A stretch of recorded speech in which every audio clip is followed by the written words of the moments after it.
Hello friends, आप सभी कैसे हैं। उम्मीद करता हूं आप सभी बहुत ही अच्छे होंगे। तो आज का जो क्लास है वो क्लास 10th के सभी स्टूडेंट के लिए बहुत ही ज़्यादा इम्पोर्टेंट होने वाला है, क्योंकि आज के इस क्लास में हम हिंदी के वेरी इम्पोर्टेंट चैप्टर का वेरी इम्पोर्टेंट गद्यांश सॉल्व करेंगे, जो आप सभी के बोर्ड एग्जाम में आने का 100% चांसेस है। और मैं आप सभी को बता देना चाहता हूं कि आपके जो ब्रदर सर हैं वो हिंदी के गद्यांश के 2 इम्पोर्टेंट चैप्टर बताए थे। कौन कौन से? मित्रता और दूसरा ममता। तो मैं आप सभी को मित्रता और ममता का वेरी इम्पोर्टेंट गद्यांश को समझाऊंगा इस वीडियो में। तो आइए अब हम बिना देर किए वीडियो को समझते हैं, वीडियो को शुरू करते हैं। तो देख लीजिए, ये मित्रता है, इसका पहले हम इम्पोर्टेंट गद्यांश को सॉल्व करें, मतलब समझेंगे। तो इसमें देख लीजिए, पहला हमारे पास गद्यांश है। इसमें क्या कह रहा है कि यह कोई बात नहीं कि एक ही स्वभाव और रुचि के लोग, मतलब ये पूरा गद्यांश आप पढ़ लीजिएगा। इसमें देखिए कैसे प्रश्न कैसे पूछता है। और ये जो हमारे पास गद्यांश है, ये गद्यांश आपके 2023 में पूछा गया है DA पेपर में। इसमें क्या कर रहा है? उपयुक्त गद्यांश का संदर्भ लिखिए। संदर्भ मतलब क्या होता है कि ये कौन से चैप्टर से लिए गए हैं और इसके मतलब इसको किसने लिखा है, इसके लेखक का क्या नाम है।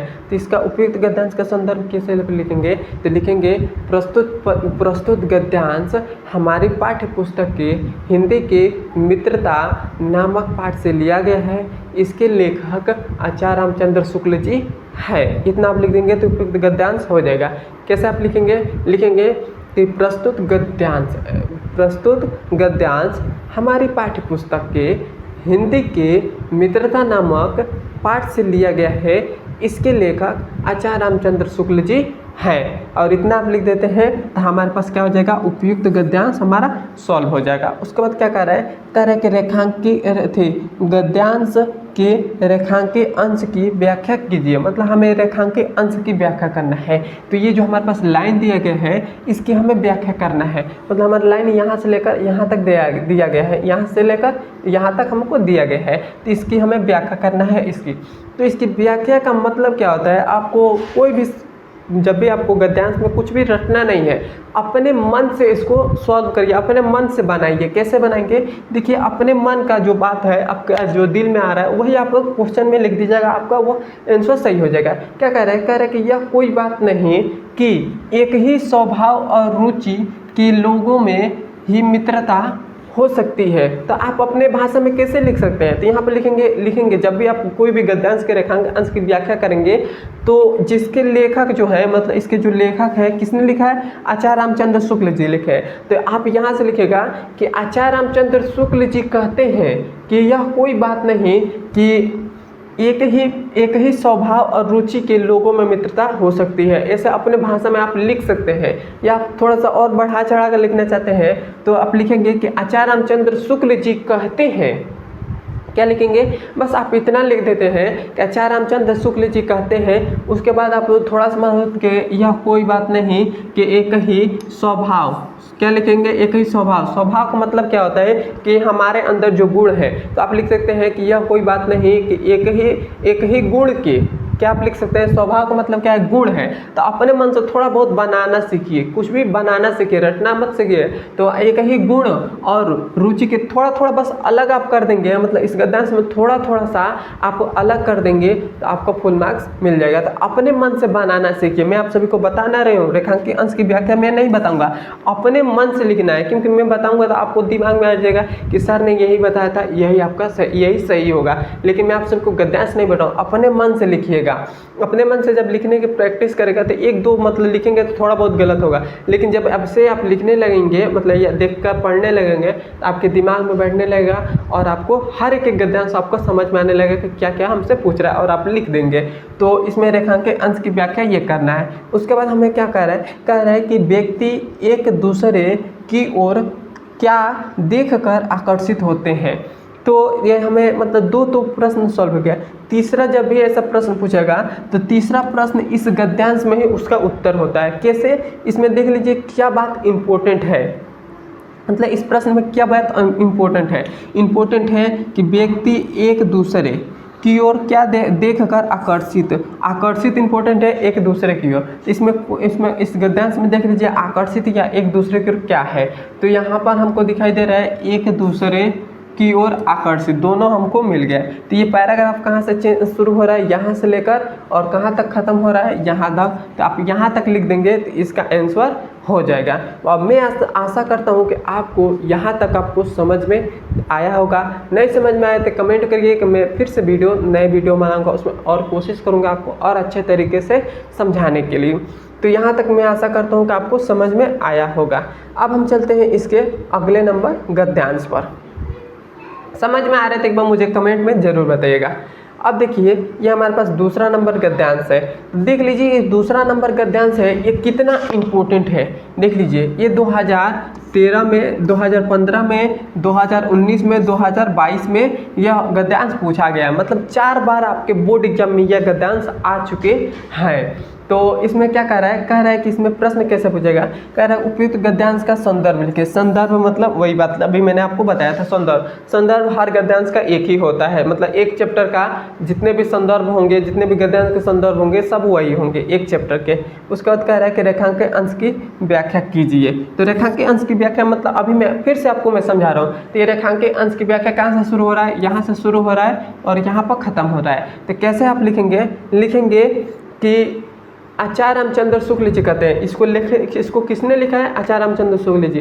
तो आप ऐसे लिखेंगे कि आचार्य रामचंद्र शुक्ल जी कहते हैं, क्या कहते हैं कि इसकी रेखांश क्या है कि आचार्य रामचंद्र शुक्ल जी कहते हैं कि किसी युवा पुरुष का मतलब क्या आ रहा है, कोई पुरुष ही न है, कोई व्यक्ति है। तो आप लिख देंगे किसी व्यक्ति की संगति यदि बुरी होगी। आप इतना बस थोड़ा आप इसमें मतलब जहाँ पर युवा पुरुष है तो आप वो मतलब समझ में आ रहा है तो आप लिख दीजिएगा कि व्यक्ति।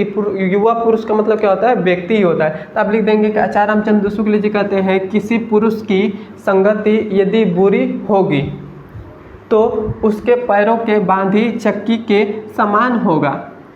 मतलब केवल अपने भाषा में लिख देना है और वही हमारा रेखांक अंश की व्याख्या हो जाएगा। उसके बाद देखिए हमें क्वेश्चन में क्या कह रहा है कि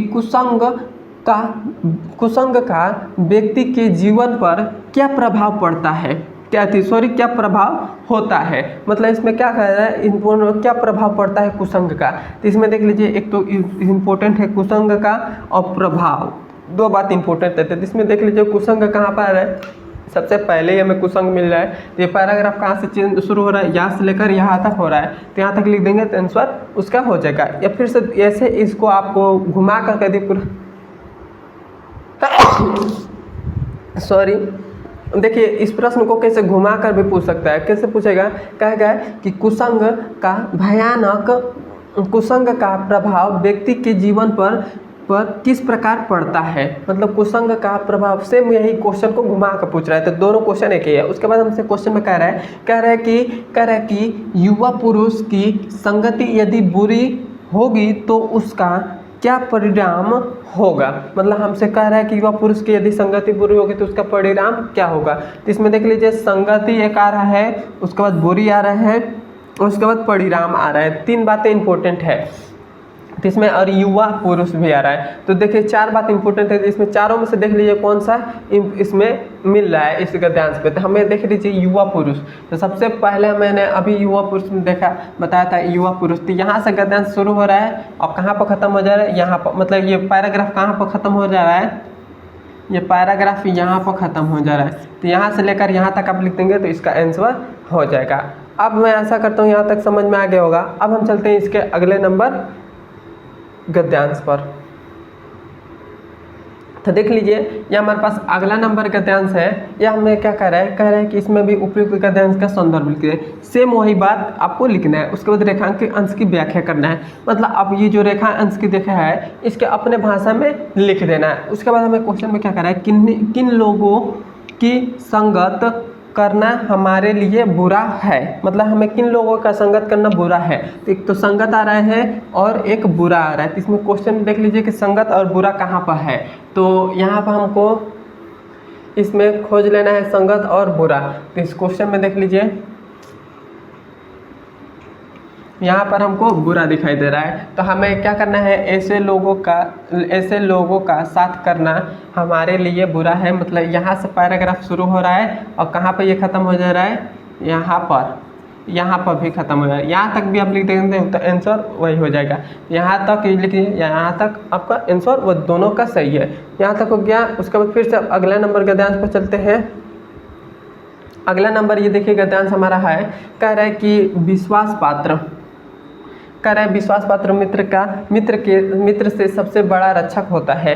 और इसमें हमारे पास ये गद्यांश देखिए कितना इंपॉर्टेंट है। 2013 में पूछा गया, 2016 में पूछा गया, 2018 में, 2020 में। और मैं आशा करता हूँ, मेरे को याद है कि ये गद्यांश आपके बोर्ड एग्जाम 2024 में पूछा गया है, 2024 में पूछा गया है। क्योंकि मेरे को याद है ये 2024 का अभी मैंने पेपर देखा था, उसमें ये क्वेश्चन पूछा था, लेकिन यहाँ पर आपको लिखा नहीं गया है। तो ये 2024 में पूछा, मतलब 5 बार ये बोर्ड एग्जाम में ये प्रश्न आ चुके हैं। तो ये मतलब गद्यांश, इसमें प्रश्न कैसे पूछेगा, तो इसमें प्रश्न हमारे पास ऐसे पूछेगा कि उपयुक्त गद्यांश का संदर्भ लिखिए। तो इसका संदर्भ सेम वही हो जाएगा। उसके बाद रेखांकित अंश की व्याख्या करिए। तो जो हमारे पास रेखा अंश की व्याख्या किया करेंगे, जो ये मतलब कि जो रेखांकित अंश की जो रेखा दिए गए हैं, मतलब ये जो रेखा अंश की व्याख्या, मतलब ये रेखा खींचे गए, इसकी व्याख्या करना है, बस वही करना है। उसके बाद हमारा क्वेश्चन क्या कह रहा है कि हमें अपने मित्र से क्या आशा करनी चाहिए। और दूसरा हमें कह रहा है कि विश्वास पात्र जीवन की औषधि क्यों कहा जाता है। तीसरा में कह रहा है कि लेखक ने अच्छे मित्र के क्या कर्तव्य बताया है। ये 3 बातें पूछ रहा है। तो इसमें जो बात इम्पोर्टेंट है उसको इस गद्यांश में आप खोज लीजिए। क्या करिए, इस गद्यांश में खोज लीजिए और उसका, और जहाँ से वो पैराग्राफ शुरू हुआ वहाँ तक आप लिख दीजिए, और जहाँ पर ख़त्म हो रहा है वहाँ तक लिख दीजिए, आपका आंसर सही हो जाएगा। अब हम देखते हैं इसके अगले नंबर गद्यांश पर। तो ये देखिए, ये जो हमारे पास गद्यांश है, ये गद्यांश आपके ममता नामक चैप्टर से लिया गया है। ये चैप्टर है, मतलब यहाँ सब ममता नामक जो हमारा गद्यांश, ममता नामक जो चैप्टर है वहाँ से अब ये ममता नामक गद्यांश है, मतलब ममता चैप्टर से ये गद्यांश लिए गए हैं। तो इसमें देखिए, इसमें हमारे पास पहला इंपॉर्टेंट गद्यांश है, हे प्रभु, मतलब पैराग्राफ पढ़ लीजिएगा। ये देखिए कितना इंपॉर्टेंट है। ये इंपॉर्टेंट कितनी बार है, एक तो 2013 में पूछा गया है, 2019 में, 2020 में, 3 बार ये गद्यांश आपके बोर्ड एग्जाम में आए गए हैं। इसमें देखिए क्या कह रहा है, उपयुक्त अवतरण का संदर्भ लिखिए। उपयुक्त अवतरण का संदर्भ लिखिए। सेम वही बात लिखना है कि इसका संदर्भ लिखना है। इसका संदर्भ कैसे लिखेंगे कि इसका संदर्भ कैसे लिखेंगे, प्रस्तुत गद्यांश हमारी पाठ्य पुस्तक के हिंदी के ममता नामक चैप्टर से लिए गए, क्योंकि ये ममता ही नामक चैप्टर से लिए गए हैं, ममता नामक चैप्टर से लिए गए हैं। इसके लेखक जयशंकर प्रसाद जी हैं, और ये हमारा उपयुक्त गद्यांश हो जाएगा। उसके बाद हमारे पास है रेखांकित अंश की व्याख्या करिए। तो इसको रेखांकित अंश की जो व्याख्या है, इसको केवल अपने भाषा में लिख देना है। उसके बाद कह रहा है कि उपयुक्त गद्यांश में किस कार्य को ईश्वर की इच्छा के विरुद्ध बताया गया है। मतलब इसमें कह रहा है कि किस कार्य को ईश्वर के विरुद्ध बताया गया है। तो इसमें जो बात इंपॉर्टेंट है उसको लिख लीजिए। तो एक तो विरुद्ध है, इच्छा है और ईश्वर है। तो इसमें कौन सी बात, इसमें विरुद्ध, इच्छा और ईश्वर दोनों इसमें खोज लीजिए कि क्या इंपॉर्टेंट, मतलब इस गद्यांश में देख लीजिए क्या है। तो यहाँ पर ये हमें विरुद्ध मिल गया, इच्छा मिल गया और परिणाम भी मिल गया। परिणाम इसमें था नहीं था, 2 चीज़ मिल गया है। तो ये पैराग्राफ कहाँ से शुरू हो रहा है, तो पैराग्राफ में शुरू हो रहा है कि यहाँ से शुरू हो जा रहा है, और कहाँ पर ख़त्म हो जा रहा है, ये पैराग्राफ यहाँ पर ख़त्म हो जा रहा है। तो यहाँ तक आप लिख देंगे तो इसका आंसर हो जाएगा। ये आपको ऐसे ना देकर इसको क्वेश्चन को ऐसे पूछ सकता है कि अपने पिता का कौन सा कृत्य ममता को परम पिता के इच्छा के विरुद्ध लगा। सेम दोनों का आंसर सेम होगा, बस इसको घुमाकर पूछा गया है। तो मैं आशा करता हूँ कि यहाँ तक आपको समझ में आया होगा। अब हम चलते हैं इसके अगले नंबर गद्यांश पर। तो ये हमारा अगला नंबर गद्यांश है। इसमें हमें कह रहा है कि इसमें उपयुक्त अवतरण का संदर्भ लिखिए, मतलब इसका भी संदर्भ लिखना है हमें। उसके बाद रेखांकित अंश की व्याख्या करना है। ये जो रेखांकित अंश दिया है इसको केवल अपने भाषा में लिख देना है। उसके बाद है ममता ने अश्वारोही को क्या बताया। इसमें देख लीजिए अश्वारोही एक इम्पोर्टेंट है और उसके बाद ममता है। तो अश्वारोही इस क्वेश्चन में खोज लीजिए। अश्वारोही यहाँ पर दिखाई दे रहा है, तो यहाँ से लेकर और कहाँ पर पैराग्राफ खत्म हो रहा है, यहाँ पर, तो यहाँ तक आप लिख देंगे तो इसका आंसर हो जाएगा। क्लियर है तक। और इसको ऐसे ना देकर इसको ऐसे पूछ सकता है कि ममता के आजीवन भयभीत रहने का क्या कारण था। ममता का आजीवन भयभीत रहने का क्या कारण था। तो इसमें आजीवन है, भयभीत है, तो इसमें आजीवन खोज लीजिए कहाँ पर है। तो आजीवन यहाँ से है, तो यहाँ से पैराग्राफ शुरू हो रहा है और कहाँ पर ख़त्म हो जा रहा है, ये पैराग्राफ यहाँ पर ख़त्म हो जा रहा है। तो यहाँ से लेकर यहाँ तक आप लिख देंगे तो इसका भी आंसर हो जाएगा। अब हम चलते हैं इसका अगले नंबर गद्यांश पर। तो ये देखिए इसका अगला नंबर गद्यांश हमारे पास सेम वही को रहा है कि उपयुक्त गद्यांश का संदर्भ लिखिए। इसका भी हमें क्या करना है, संदर्भ लिखना है। क्या करना है, इसका भी हमें संदर्भ लिखना है। उसके बाद हमें क्या कह रहा है कि गद्यांश के रेखांकित अंश की व्याख्या कीजिए। मतलब हमें क्या करना है, ये जो रेखांकित अंश दिया गया है इसकी हमें व्याख्या करना है। तो केवल अपने भाषा में इसको लिख देना है। उसके बाद हमें क्या कह रहा है कि धर्म चक्र कहाँ स्थित है। इसमें कह रहा है कि धर्म चक्र कहाँ स्थित है। तो इसमें क्या इंपॉर्टेंट है, धर्म चक्र।